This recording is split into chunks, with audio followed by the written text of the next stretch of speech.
All right. So today we're going to take a look at the grandmaster game between Bobby Fischer and Samuel Reshevsky, played in 1958. This famous game where Bobby makes his amazing sacrifice in a place where you wouldn't expect it. It kind of just shows this deeper understanding of positional play and weaknesses that I want to get to know myself, and I hope that you get a chance to see some new ideas as well. I've seen some videos online where they kind of just play through the game, and you kind of see like, wow, wow, I can't believe he did that, and then it leads to a checkmate, or it could lead to a checkmate. They show the line where it leads to a checkmate, but in fact, in the game, it plays on with the winning advantage clearly for white. But I wanted to understand a little bit deeper on like why he made the sacrifice and what could have been done instead. Just so that when I'm playing in my games as well, I can be looking out for these weaknesses and ideas for sacrifices. Because who doesn't like making an amazing sacrifice that could lead to a mate or a winning position? So I wanted to understand that a little bit for myself, and I decided to share that with you all today too. So I'm using Lichess. Lichess is an analysis tool, which has been fantastic for me to be able to add in some comments and some ideas of my own of what my explanation of what's happening. So let me know what you think in the comments after the video. All right, so let's jump into it. Bobby's playing as white, starting with e4, then c5, so we're getting into the Sicilian. Normal development here, kind of controlling the center. We're going to skip past this part. So when g6 is played this early, I believe that's called the accelerated dragon for black, playing as a Sicilian. Develop, develop. All right, bishop c4. Nothing wrong here. Brings bishop back. And this is kind of the first noteworthy move in the game, where I guess in hindsight we can see that there's a lot of issues with it. But we want to be able to see this at the beginning, like right when something goes wrong. And we already know that like knights on the rim are dim, correct? So knights on the edge of the boards are usually, they're better off in the center. However, in this case, the grandmaster Reshevsky, sorry, I hope I'm pronouncing that correctly, Grandmaster Reshevsky is attacking the bishop. So he doesn't intend to keep his knight on the rim. He intends to trade it for the bishop, which is very active in this position. He'd rather it be gone, right? But in actuality, it brings up some issues because it allows white's next move, e5. So black now has to decide between, does he want to move his f6 knight, or does he want to strike the bishop right away? So now it's kind of either it's a counterattack. A knight attacked his bishop, now white's attacking black's knight. And the choice made was to move the knight back, which by the computer showing you on the right, the bar showing that white's clearly winning here, that's actually a mistake. But looking at it as a human being, and if you're just playing a game, you don't have access to an analysis tool, a computer, it doesn't really look inherently wrong. Like you move out of the way, your knight's still attacking the bishop. The bishop's not really going anywhere. I mean, it could come here centralized, but you could hit it again probably. I'm not sure if that's the best move. I'm just showing, and it doesn't really look like anything's wrong here. But as seen in some of the videos of the playthroughs of just Bobby just destroying his opponent here, this amazing sacrifice comes into play. So before we get into like what happens next, and if you haven't seen it yet, that's okay. Sorry, I moved it a little bit. Why this sacrifice was made, I would say, like if I were sitting at the board for the first time with this position, and I know that Bobby had seen this position before and he had prepared for it, but when he was preparing for it even, he's looking and noticing that the queens are aligned for one, and this queen is not protected. Now that might not mean so much just by itself, but it's something to note and to keep out for it. So this queen is potentially a target. Another idea here is if we can imagine that the knight could come here on e6, he'd be forking the queen and rook. Okay, just something else to notice, but is also very heavily guarded there. Oops, sorry about that. So we wouldn't do that now, of course.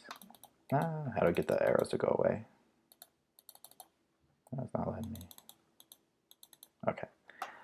So it's overly guarded right now, so it's not going to happen. So it's just something to think about, that there's some pressure here and there's some possibilities there.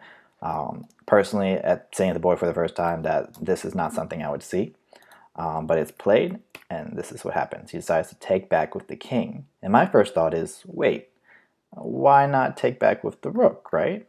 So let me find my little notes here. King takes, okay, rook takes f7.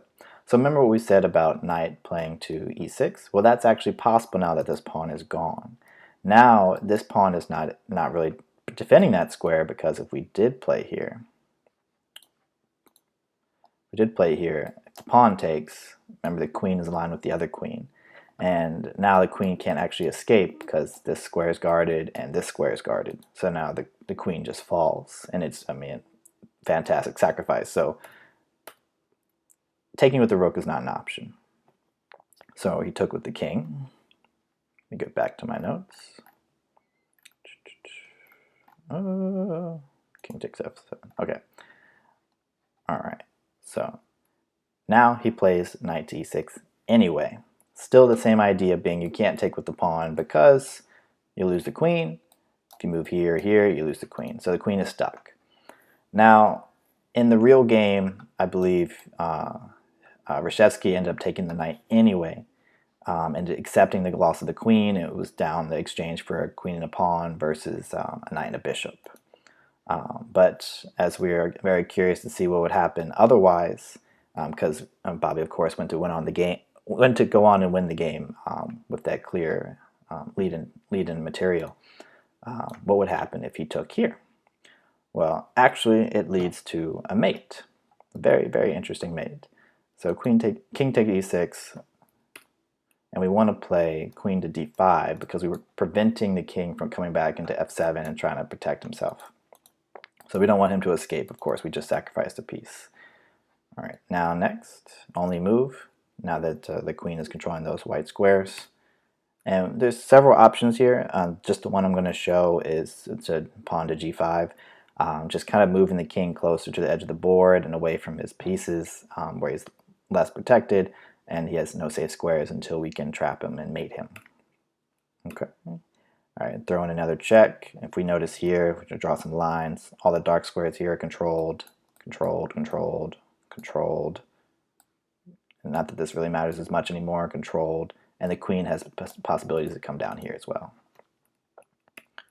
All right, so this is just one option. He has three. He could go here, here, or here. Pretty much leads to the same idea. One being bringing the queen back, using it as a battery to attack this square. If you notice here, even though the king is not in check, there are no ways to avoid mate in this position. Again, this bishop is here blocking any escape. If the pawn moves forward, mate. Move here to get the bishop out, mate. There's just nothing to be done, and the game is over. So, I mean, it all started back here with the bishop sacrifice, which was, as the computer shows, is already clearly winning once black had played knight to a5. Well, actually not entirely knight to a5. Knight to a5 wasn't a good move, so the computer suggests that white is better, significantly better, not winning necessarily, but this is actually the losing move, knight to e8. Preferred, let's say, okay, so the lesser of those evils, so probably would have been to take on the bishop right away and just kind of allow this exchange. So if black takes here, we take there. Yes, he takes the rook, and we take the bishop. But you'll notice that at the end of this line, the knight has no escape. So he's going to lose the knight, and he's going to be down significantly in material anyway. So even though he's not losing his queen, it's really a lost game either way. And just to kind of show it, the only other square for the knight was here. And pretty easily trapped with g4. And now the knight can't go back, and he's down on material anyway. So it's really tough to see coming from this position what you should do. But as I've learned from another analysis, that the best move more than likely was to go ahead and play d6 and prevent e5 altogether, and don't allow white to have this kind of initiative, pushing the knight back, and also having your knight so early out in the open well, not in the open, not doing a good job controlling the center for you. So something to keep in mind, just kind of this little nuance when you're moving when you're in the opening phase. And I know a lot of us tend to kind of move very quickly in the opening phase, especially in speed chess. But we can make mistakes pretty early, and it's important to know these famous games because people might be able to just use the ideas against us. And once you see it in hindsight, it's kind of easier to kind of repeat yourself. Now, it might be harder to kind of see this kind of exchange, but it's easier to see ideas like, okay, the queens are aligned, and when the knight was back here, the queen was not protected. And there's this potential for a fork here on e6, things like that to get your mind kind of running to lead you to the right ideas that kind of lead you to a winning position. So that's all for me. Please like and comment below any questions or ideas you have. Maybe there's something I missed. I'd appreciate hearing more about that and ideas for new videos. And also subscribe. Thanks. Bye.